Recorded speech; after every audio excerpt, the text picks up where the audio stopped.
Hello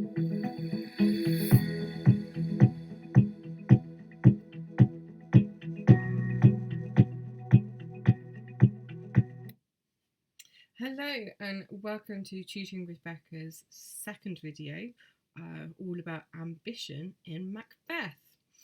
So why ambition? Well, ambition is a major theme in the play. It's major character development with the character of Macbeth. It's also a frequent question in the GCSEs. How does Shakespeare present ambition in Macbeth, or how does Shakespeare present Lady Macbeth as an ambitious woman, with words to that effect? So it's something that could appear on your GCSEs. So what is ambition? Well, ambition is one of the central themes in Macbeth. It functions as a driving force for the plot and a way to explore moral struggle.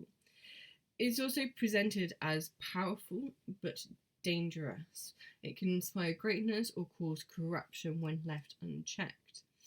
And it is developed through the characters of Macbeth and Lady Macbeth. So, Macbeth's ambition is a tragic flaw, unfortunately. He is introduced as a tragic hero whose ambition ultimately becomes his fatal flaw by the end of the play. In Act 1 at the beginning, though, he is portrayed as a loyal and courageous soldier and praised for his bravery. The sergeant, or sometimes referred to as the captain, in Act 1, Scene 2, says, "Brave Macbeth, well he deserves that name, disdaining fortune with his brandished steel, which smoked with bloody execution like Valor's minion." So he is also then later on in Act 1 rewarded for his bravery by Duncan.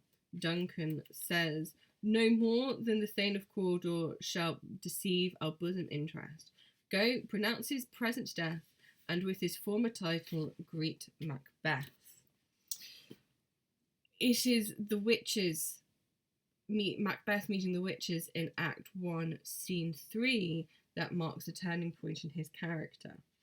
They greet him with titles of Thane of Cawdor and King Hereafter, which awakens a dormant desire for power.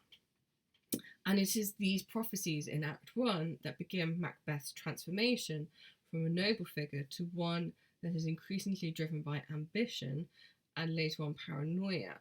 We see him go back to the witches in Act 4, Scene 1 for more prophecies. He wants more information to know how to continue his power or how to increase his power.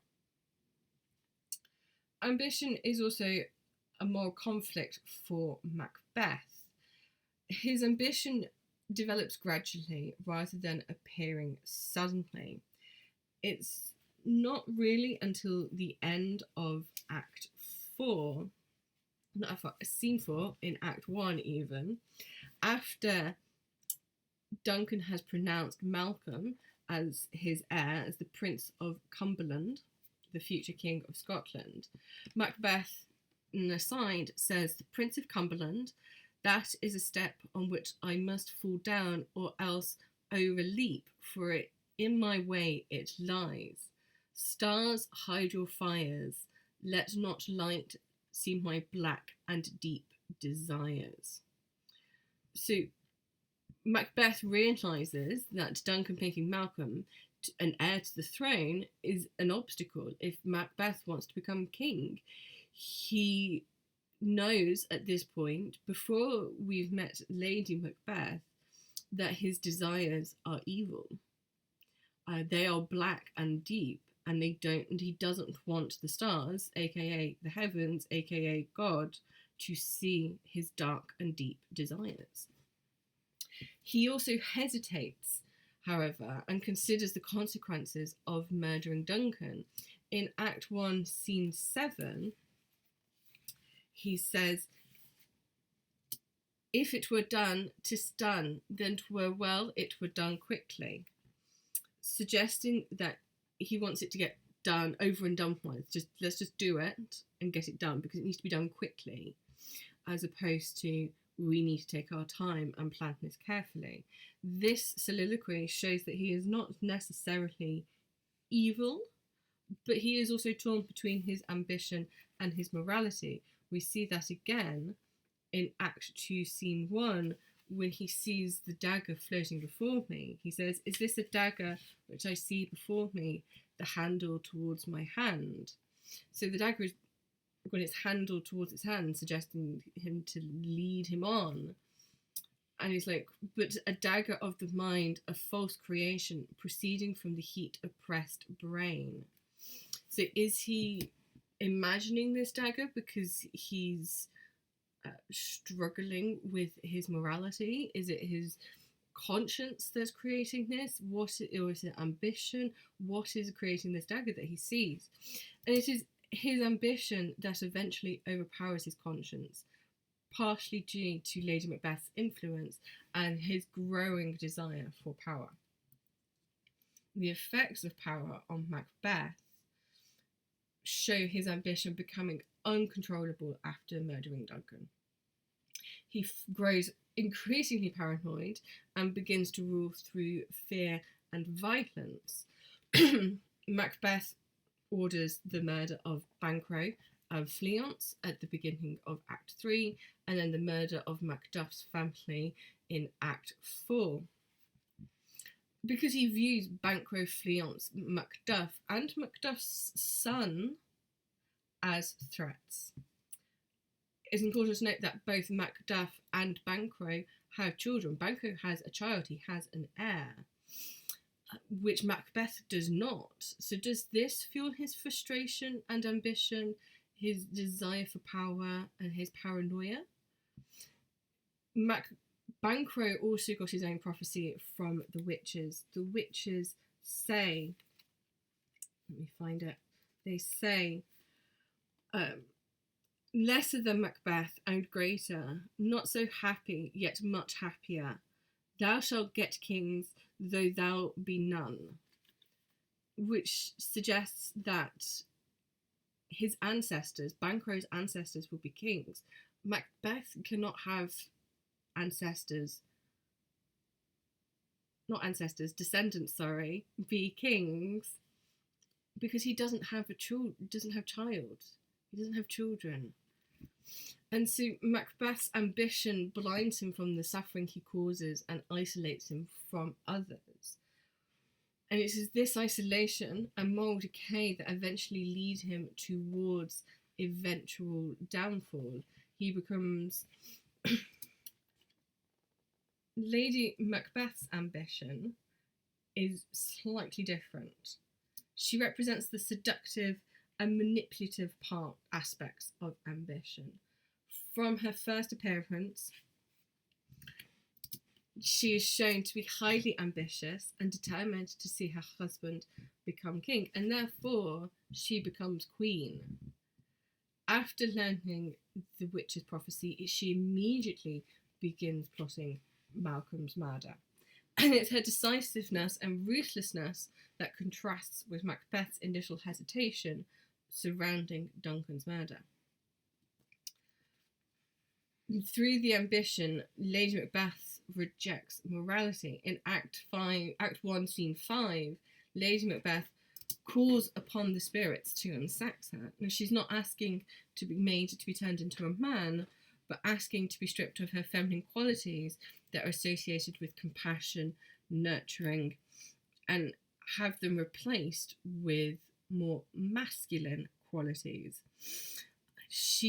This request shows her willingness to abandon moral boundaries in pursuit of power. She is not behaving as a Elizabethan or Jacobean woman should be in the 16th and 17th centuries. She manipulates Macbeth by questioning his morality and his courage. She says, "When you durst do it, then you were a man," referring to when he fights and kills on the battlefield as a soldier. This demonstrates that she knows how to exploit his insecurities to achieve her goal of ambition for both of them. Lady Macbeth also has a downfall. Lady Macbeth becomes overwhelmed by guilt throughout the play, and this is certainly reaches a point by the beginning of Act 5 in the famous sleepwalking scene. She attempts to wash out the imagined blood from her hands and cries, "Out, damn spot." She also says, "The Thane of Fife had a wife. Where is she now?" Which suggests that she knows about Macduff and Macduff's family. Macduff is the Thane of Fife. And so if she's questioning where the Thane of Fife's wife is, does she know what happened to her? She also says about Banquo.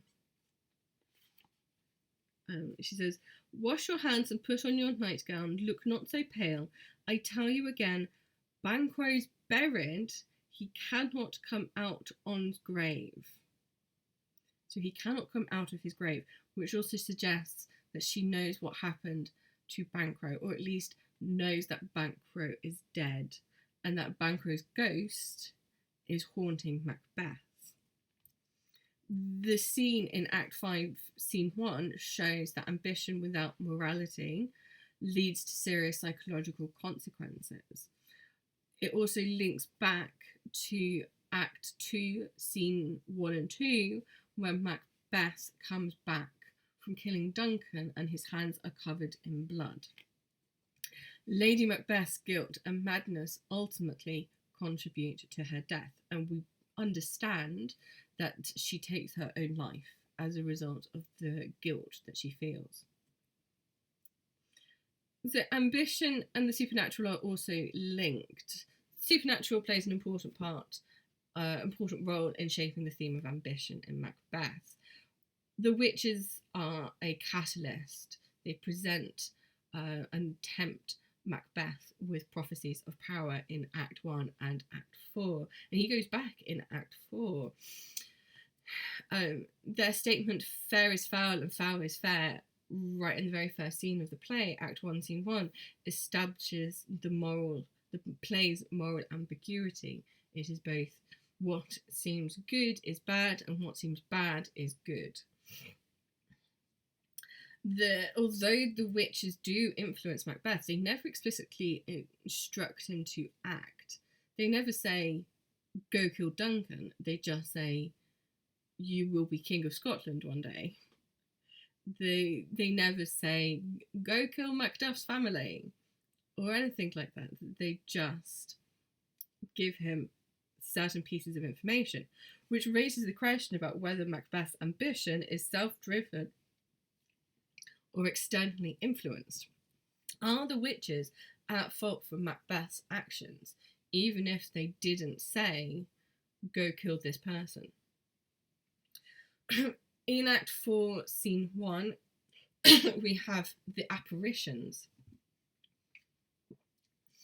And this increases Macbeth's ambition and overconfidence. The prophecy that no man born shall harm Macbeth gives Macbeth a false sense of security. Surely everyone is born of woman, and therefore Macbeth is invincible. The prophecy that Birnam Wood will come to Dunsinane is also gives Macbeth overconfidence. A wood cannot just get up and move. And this belief in these prophecies that he is invincible encourages his tyrannical behaviour. And the witch's manipulation shows that ambition combined with supernatural influence can lead to misinterpretation and reckless decisions. The consequences of ambition, as we can see in the play, are dire for some. Shakespeare shows that unchecked ambition leads to moral corruption, it leads to paranoia, and it leads to isolation. Macbeth loses loyalty and the respect of those around him, certainly from Act 3 onwards, after the banquet scene at the end of Act 3. In his final soliloquy, beginning with tomorrow and tomorrow and tomorrow, Macbeth reflects on the emptiness of life. He says this soliloquy after he has been told of Lady Macbeth's death. And he realises that his pursuit of power has brought meaninglessness rather than fulfillment. Ambition has an impact on individuals and society. Lady Macbeth's death reinforces the idea that ambition without ethical limits leads to destruction. Macbeth's rule is marked by tyranny, violence, and bloodshed. His leadership destabilises Scotland, plunges the kingdom into chaos, and the play overall emphasises the importance of moral integrity and responsibility to others.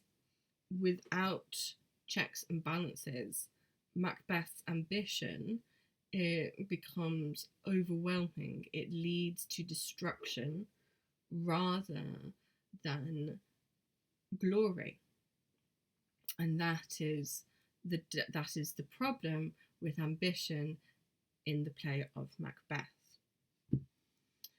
So I hope that has been useful for you in understanding ambition a little bit more.